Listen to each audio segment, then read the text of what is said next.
धाकड़ खबर, बेखौफसुमा बेबाक अंदाज। धाकड़ खबर में आपका स्वागत है। मैं आपके साथ हूं अकरम रईस खान। एक नाम है संगीता श्रीवास्तव। वैसे तो ये नाम इलाहाबाद यूनिवर्सिटी वीसी का है, लेकिन आज देश ही नहीं पूरी दुनिया में चर्चा का विषय बना हुआ है। लोग ये जानना चाहते हैं कि आखिर संगीता श्रीवास्तव का प्रोफाइल क्या है, ये कहां से आई है और कैसे इनको वीसी बनाया गया है। क्या इसके पीछे, पर्दे के पीछे की जो भूमिका होती है उसमें बहुत कुछ घटा है क्या?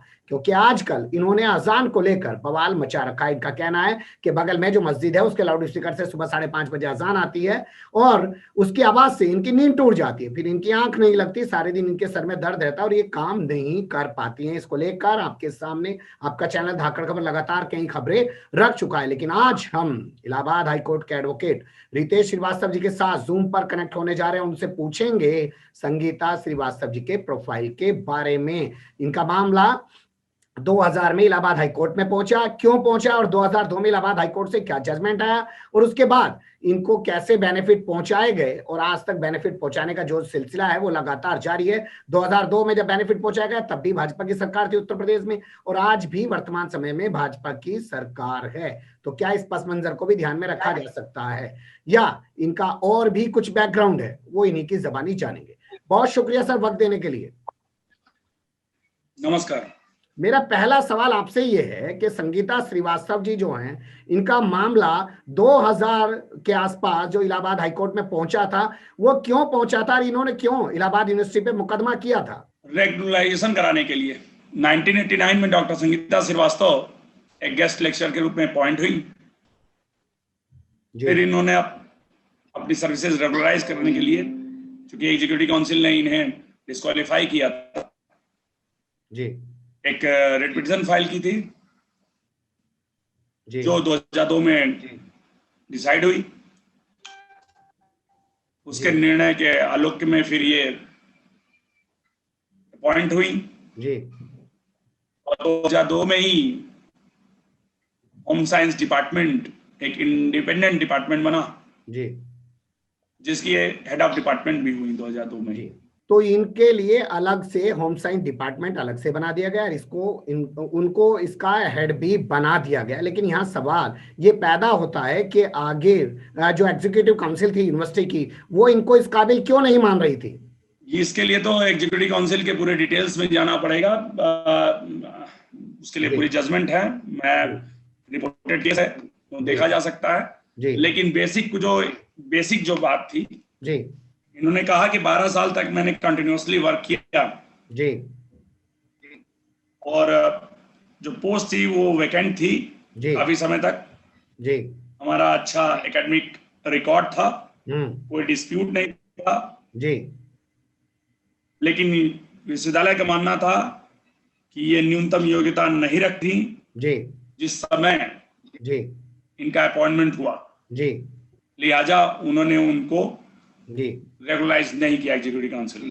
तो आखिर हाईकोर्ट ने इनको क्यों रेगुलाइज कर दिया? आखिर किस आधार पे किया? क्या कहलाता है वो जजमेंट, अगर आप पढ़ के सुना पाए? पैराग्राफ नंबर 20 में ये रिपोर्टेड केस है, मैं फिर से बताना चाहूंगा जी। 2002 volume 3 UP LBC 2502 page number 2502। ठीक है। Sangeeta Srivastava in bracket doctor versus university of Allahabad and others. ठीक है।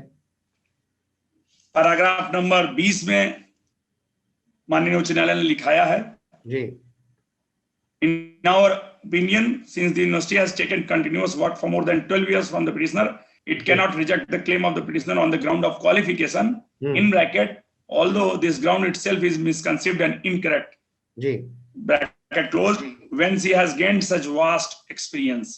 This view gets support from the numerous decisions referred to in this judgment. लिखवाया। क्या आप इसको हिंदी में भी पढ़ के सुना सकते हैं ताकि हमारा जो हिंदी का व्यूअर है, दर्शक है, वो आसानी से समझ पाए? मैं इंग्लिश में पढ़ दूं, इसको हिंदी बता देता हूँ। अच्छा, तो बोलवा भी बताऊंगा जी।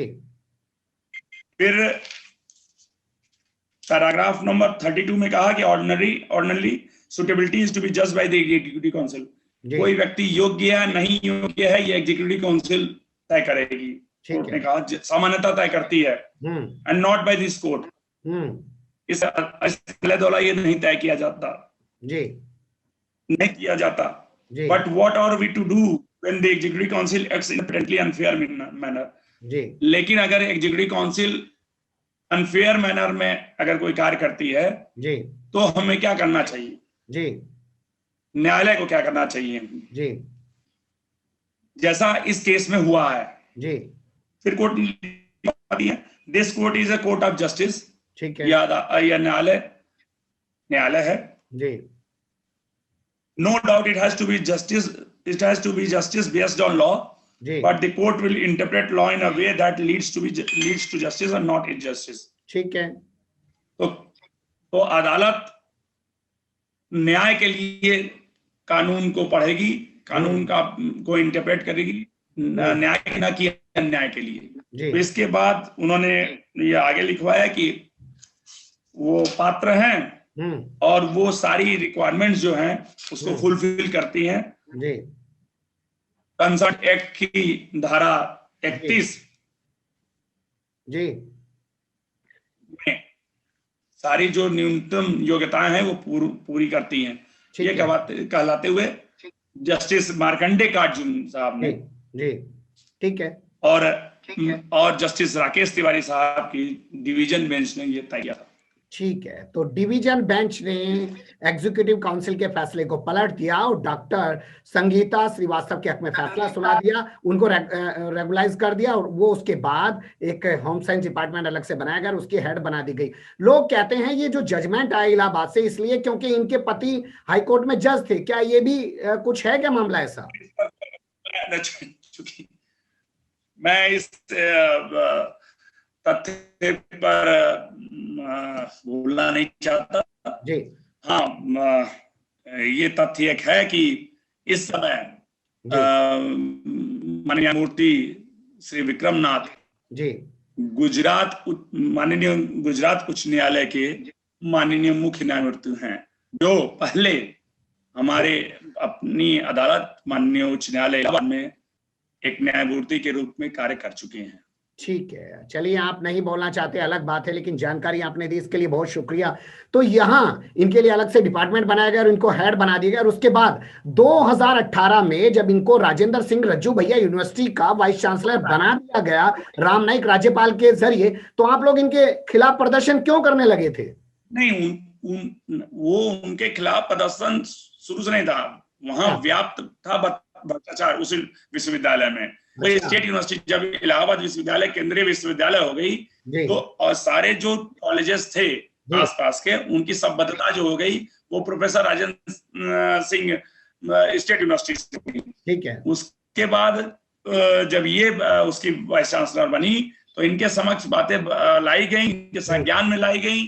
उसके बाद हम लोगों ने इनको प्रोटेस्ट किया। प्रोटेस्ट करने वालों में प्रमुख रूप से थे डॉक्टर दीपक शुक्ला और श्री ख्वाजा शमशाद अहमद, जो हमारे साथी अधिवक्ता हैं। वो प्रोटेस्ट कर रहे थे क्योंकि जो संबद्धता थी, संबद्ध कॉलेज थे वो में उसमें जो है शिक्षा को लेके और जो शैक्षिक स्तर को लेके कई सारी चीजें सवाल खड़ा करती थी, उनके समक्ष लाया गया, लेकिन उस पर उन्होंने ध्यान नहीं दिया। इसमें वो त्रिपक्षीय वार्ता भी हुई मैनेजर्स ऑफ द इंस्टीट्यूट के और शिकायतकर्ताओं के और विश्वविद्यालय के 3 त्रिपक्षीय वार्ता हुई। उसमें मुझे भी पहले बुलाया गया इन राइटिंग, बाद में मुझे उठा के बाहर फेंक दिया गया। यहाँ तक कि डॉक्टर संगीता श्रीवास्तव ने मुझे मीटिंग से बाहर निकाल दिया केवल इस वजह से कि आपका कोई अधिकार नहीं है बैठने की। उससे पहले मुझे पत्र भी जारी किया गया था। उनको क्या दिक्कत हो रही थी सिर्फ मुझसे, क्योंकि वो जानते थे कि जब मैं बात कहूं तो उनको बात कुछ सुननी पड़ेगी। उन्होंने मुझसे सामने सामने कहा था कि आपकी बात मान ली जाए तो 600 कॉलेजेस में 300 कॉलेजेस बंद करने होंगे। उन्होंने आपसे कहा कि 600 कॉलेजेस में अगर आपकी बात मान ली जाएगी तो बंद करना पड़ेगा और महज 300 सिमट के रह जाएंगे। तो क्या आपको लगता है वो भ्रष्टाचार के मामले पर कार्रवाई करने को तैयार नहीं थी, इसलिए आपको बाहर निकलवा दिया? नहीं थी, बिल्कुल नहीं थी। उनके खिलाफ प्रधानमंत्री जी को शिकायत भी भेजी जा चुकी है। डॉक्टर दीपक शुक्ला, उनको मैं पढ़ के सुना देता हूँ आपको। प्रोफेसर राजेंद्र सिंह रज्जू भैया विश्वविद्यालय, यह 16 जनवरी 2021 की है। विश्वविद्यालय प्रयागराज में तत्कालीन कुलपति प्रोफेसर संगीता श्रीवास्तव के द्वारा सहायक आचार्य के पदों पर भर्तियां की गई। इन नियुक्तियों निम्नलिखित बिंदुओं पर आपका ध्यान आकर्षित कराना चाहता था। नियुक्तियों में आरक्षण नियमावली की अवहेलना करते हुए खास लोगों की नियुक्ति के लिए हिसाब से आरक्षण व्यवस्था लागू की गई। इसमें यह भी कहा गया कि तत्कालीन कुलपति के ओएसडी रहे अविनाश श्रीवास्तव को विश्वविद्यालय में सहायक आचार्य नियुक्त किया गया और उन्हें कुलानुसार जनसंपर्क विभाग का दायित्व सौंप दिया गया। साथ ही उन्हें संबद्धता परीक्षा के गोपनीय कार्यों से जोड़ दिया गया। जो सिर्फ पैसा बनाना चाहते हैं उन्हें विश्वविद्यालय से सरकारी गाड़ी, ड्राइवर, गार्ड, चपरासी, कंप्यूटर ऑपरेटर आदि की वीआईपी सुविधाएं दी गई। जिनका काम सिर्फ और सिर्फ प्रबंधकों से पैसा वसूल कर संबद्धता देना, परीक्षा केंद्र बनाना, उड़न दस्ता का नियंत्रण करना, विश्वविद्यालय में महंगे सामानों की खरीद का दारोमदार सब उनके पास है। अगर श्री अविनाश श्रीवास्तव की विश्वविद्यालय में पदभार ग्रहण करने के पूर्व और बाद की संपत्ति का आकलन किया जाए तो दूध का दूध और पानी का पानी सामने आ जाएगा। अतः माननीय आपसे आग्रह है कि शिक्षा के मंदिर में कूट रचित भ्रष्टाचार, अनियमितता की निष्पक्ष जांच कराकर संविधान के साथ खिलवाड़ करते हुए आरक्षण नियमों में की गई धांधली को उजागर करने की कृपा करें। बहुदीय डॉक्टर दीपा शुक्ला। ठीक है, दीपा शुक्ला द्वारा लिखे गए इस पत्र पे क्या कोई एक्शन हुआ, क्या कोई कार्रवाई हुई? लेटर तब लिखा जा रहा है जब इनको इलाहाबाद यूनिवर्सिटी का वीसी बना दिया गया है। नहीं, अभी तो फिलहाल ये जो अग्रसारित विवरण है अंतरित लोक शिकायत अनुभाग मुख्यमंत्री कार्यालय को भेज दिया गया। आदेश दिनांक 28/1/2021 और जिलाधिकारी को प्रेषित है। ये आदेश कृपया शीघ्र नियमानुसार कार्रवाई किए जाने की अपेक्षा की गई है। उसके स्तर पर ये लंबित है। ठीक है, अब मैं आपसे एक सवाल और पूछना चाहता हूं कि ये राजेंद्र सिंह रज्जू भैया यूनिवर्सिटी जो स्टेट यूनिवर्सिटी है वहां की वाइस चांसलर रहते हुए अगर ऐसे भ्रष्टाचार के मामलों में लिप्त थी, आप लोग लगातार इस मामले को उठा रहे थे, तो आखिर किस आधार पर इनको सेंट्रल यूनिवर्सिटी का वीसी बना दिया गया? क्यों इनको नहीं रोका गया ये बनने से? ये तो it is best known to the central government human resource development ministry of human resource development जानती है, मानव संसाधन विकास मंत्रालय ही जाने कि उनको ऐसे व्यक्ति को कैसे बना दिया उन्होंने जब उनके ऊपर भ्रष्टाचार के आरोप लगाए जा रहे थे। ये तो अब मानव संसाधन विकास मंत्रालय ही जाने और बड़ा क्षोभ है मुझे जी। और मैं इस मंच से कहना चाहूंगा कि एक होम साइंस डिपार्टमेंट की हेड ऑफ डिपार्टमेंट को जी इलाहाबाद विश्वविद्यालय का वाइस चांसलर बनाते समय जी ध्यान दिया जाना चाहिए था। बिल्कुल सही। और मैं ये कहना चाहूंगा she doesn't deserve to be the vice chancellor of the central university like university of Allahabad. क्या ये महज इत्तेफाक है क्योंकि लोग आजकल ऐसी बात कर रहे हैं कि जब इनको इलाहाबाद यूनिवर्सिटी में परमानेंट किया गया और बाद में इनको होम साइंस डिपार्टमेंट का हेड बना दिया गया तो इनके पति इलाहाबाद हाईकोर्ट में थे और वर्तमान समय में इनको सेंट्रल यूनिवर्सिटी का वाइस चांसलर बनाया गया तो इनके पति जो है चीफ जस्टिस गुजरात हाईकोर्ट हैं। ये क्या इत्तेफाक है? ये जो दूसरी बात आपने बोली, ये जो पहली बात का तो मैं नहीं जानूंगा कि क्या स्थिति थी क्योंकि उस समय मैं देखना चाहूंगा, मैं इस बारे में आपको नहीं कह सकता। लेकिन ये तथ्य सही है कि जब वो वाइस चांसलर बनी तो माननीय न्यायमूर्ति श्री विक्रमनाथ माननीय गुजरात उच्च न्यायालय के माननीय मुख्य न्यायमूर्ति हैं। एक आखिरी सवाल और मैं लेना चाहता हूं इस मामले में और वो मुझे लगता है इस खबर का अहम सवाल है। उन्होंने अजान पे सवाल उठाया है और लोग ये कह रहे हैं कि वो अजान पे सवाल असल में इसलिए उठा रही हैं क्योंकि उनको अब दिल्ली यूनिवर्सिटी का वाइस चांसलर बनना है। तो इसकी क्या कोई जानकारी आपके पास है? इस संदर्भ में कोई जानकारी नहीं, बन भी सकती है, कोई बड़ी बात नहीं है। अच्छा, हम एक बात नहीं समझ में आई, अगर वो जो अजान जहां भी होती है जी उसमें कंसर्न रूल्स में परमिशन ग्रांटेड रहती है जी। अगर कंसर्न रूल्स में परमिशन ग्रांटेड है जी तो मेरा नंबर दे दीजिएगा आपको अगर जानकारी हो, या और कोई भी दे सकता है। मैं देख लूंगा कैसे उसको बंद करते हैं अजान। अच्छा, अगर परमिशन ग्रांटेड है ठीक है, वो एक अलग मसला हो सकता है। लेकिन हम इन पे आना चाहते हैं। आपने बताया कि 89 से ये इस यूनिवर्सिटी के अंदर हैं और 2021 में आके इनको अजान से दिक्कत होती है, तो 32 साल इनको अजान से कोई दिक्कत नहीं हुई? नहीं होगी ना, बिल्कुल नहीं होगी ना। क्यों होगी भाई, उसी एटमॉस्फेयर में रह रही हैं। हाँ। और अजान से बड़ी दिक्कत है, अजान की आवाज तो हमारे यहाँ भी सुनाई देती है। आज अजान बंद करेंगे तो किसी मुस्लिम वाइस चांसलर को भागवत से दिक्कत हो जाएगी। नहीं, तो अभी इनको क्यों दिक्कत हुई? क्या लोग सही कह रहे हैं कि दिल्ली यूनिवर्सिटी की वाइस चांसलर बनने के लिए इन्होंने दिक्कत? 5:30 बजे कौन सा सोने का समय है? 5:30 बजे सोया जाता है क्या? जी, हमारे ख्याल से अध्ययन करने वाले या अध्यापक को और या तो विद्यार्थी को, दोनों को 5:30 बजे सोने की क्या जरूरत है? बिल्कुल सही सवाल उठा रहे हैं आप। 5:30 बजे कौन सा है? 2 बजे रात को अगर कोई आवाज आती तो समझ में आता। जी 5:30 बजे तो सुबह हो चुकी होती। जी, तो आपको बिल्कुल क्या इसमें लगता है, आपका तो अनुभव इनके बारे में अच्छा खासा है, क्या लगता है इन्होंने क्यों उठाया बयान का मुद्दा? मैं बताऊं, 5:30 बजे तो मेरे यहाँ भजन होता है। हो सकता है पड़ोसियों को कल शिकायत आ जाए कि भजन बजाते हैं। जी, इनको दिक्कत कुछ नहीं थी, ये सीन क्रिएट करने की आदत है इनको। हाँ, मैं नहीं जानता हूँ ना अच्छी तरह से, इन्होंने मीटिंग में जिस तरह से बर्ताव किया था मुझसे, अरे मुझसे क्या दिक्कत थी इनको? भाई मुझसे क्या दिक्कत थी? पहले इन्होंने मेरे नाम से पत्र बना, इनको कुछ लोगों ने बता दिया होगा कि कहां से बवाल बुला रही है। इन्होंने मेरा नाम काट दिया, पत्र जारी हुआ था, पत्र है भी हमारे पास आज। क्या ऐसा तो नहीं हुआ कि वो भी श्रीवास्तव और आप भी श्रीवास्तव और आप उन पे सवाल उठाना इसलिए ज्यादा गुस्सा आपके ऊपर आ गया? नहीं हमारा, अरे भाई अरे मुझसे हैसियत में कहीं ज्यादा है, मैं कुछ नहीं हूं उनके सामने। मैं उन पर कैसे मैं कोई प्रश्न उठाऊंगा? हमारे मित्र डॉक्टर दीपक शुक्ला और ख्वाजा शमशाद मुझे, हमने 9 दिन तक वहां मच्छर कटवाया है और उनके दर पर हम लोगों ने भीख मांगी है, न्याय की। आपको मैं बता दूं, ये यूनिवर्सिटी जो है प्रोफेसर राजेंद्र सिंह यूनिवर्सिटी, इस समय भ्रष्टाचार का अड्डा है जी।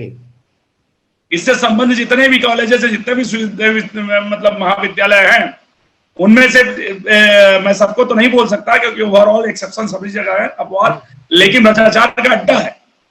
चलिए, बहुत शुक्रिया, आपने वक्त दिया और आपने ये तक बताया कि ये कैसे रेगुलाइज हुई और कैसे फिर इनको हेड बना दिया गया, कैसे वीसी बनी और कहाँ वीसी रही और इनके दौर में कैसे कैसे भ्रष्टाचार हुआ। और आपने उस मामले को जब उठाया तो इन्होंने किस तरीके की हरकत आपके साथ की, वो तमाम चीजें आपने बताई। और अब ये वर्तमान समय में असल में अजान पे आवाज क्यों उठा रही हैं, आपके साथ फिर जुड़ने की कोशिश करेंगे। आपने वक्त दिया, बहुत शुक्रिया सर।